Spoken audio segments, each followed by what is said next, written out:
E aí, rapaziada, falei que eu ia gravar um videozinho explicando como é que ganha mais XP aqui na fogueira da guilda.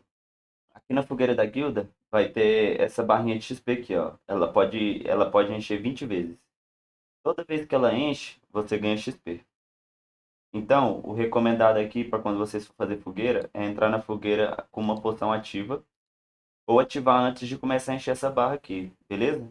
Essa dica aí para quem não sabia que dava para ganhar mais XP aqui na fogueira ativando uma poção, é assim que ganha. Obrigadão. Você curtiu a dica aí e se inscreve no canal aí e curte o vídeo aí pra me ajudar. Obrigado.